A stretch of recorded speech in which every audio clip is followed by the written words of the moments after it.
Allez, Sud Radio, c'est bon à savoir. Un tout autre sujet tout de suite. Vieillir chez soi, mais dormir en EHPAD. C'est peut-être la solution trouvée pour permettre aux personnes âgées de rester le plus longtemps possible à domicile. L'expérimentation elle a été lancée au printemps et elle se déroule dans 6 régions pilotes, dont l'Occitanie. Bonjour Éric Frégonat.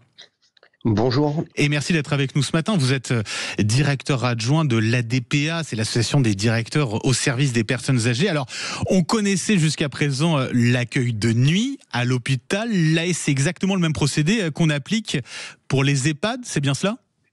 Oui, c'est peu ou prou la même chose. En fait, c'est le pendant des accueils de jour qui se font déjà aujourd'hui dans les établissements personnes âgées. En fait, ce dispositif, il s'adresse à des personnes âgées qui présentent des troubles neurodégénératifs, de déambulation la nuit et du coup qui sont souvent seuls ou alors avec des conjoints ou des enfants qui les accompagnent et donc qui ont besoin d'être un peu soulagés pendant la nuit. Donc, ces personnes aujourd'hui, avec cette expérimentation, être accueillies 1 à 2 nuits par semaine dans un établissement. 1 à 2 nuits par semaine dans un EHPAD, vous l'avez dit, c'est notamment pour soulager les aidants.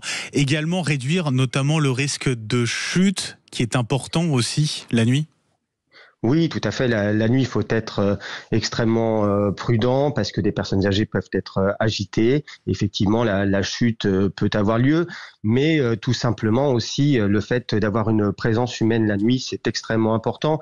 Je dirais pour toutes personnes âgées, accompagnées aussi dans les établissements classiquement, on voit que la nuit, c'est un vrai problème parce qu'on manque de temps dans les établissements. Alors là, dans l'expérimentation, on espère et on attend beaucoup plus de moyens pour qu'il y ait effectivement des professionnels de la nuit pour pouvoir accueillir ces personnes qui viendraient du domicile et leur permettre de rester dans leur domicile si elles le souhaitent. En gros, il va falloir embaucher des soignants, il va falloir embaucher du personnel encore plus dans les EHPAD parce qu'on en manque et on va en manquer encore plus si on a une généralisation de cet accueil de nuit finalement.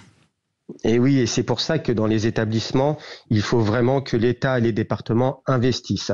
On attend cette loi autonomie depuis des années. Emmanuel Macron l'avait promise il y a de cela tout au début de son premier quinquennat déjà, donc quasiment 10 ans. Et on voit bien que là, les établissements souffrent sur le plan financier et souffrent également en termes d'attractivité. Donc on espère que ce type d'expérimentation va aussi permettre d'avoir des moyens supplémentaires et donc d'avoir des salaires suffisants pour que les soignants puissent intégrer les établissements. L'expérimentation court jusqu'au 1er juin 2026. Elle a débuté au printemps. Est-ce que vous avez déjà des retours, notamment la région Occitanie, qui l'expérimente, cet accueil de nuit dans les EHPAD? Ça fonctionne tout de même plutôt pas mal? Quels sont les retours que vous avez?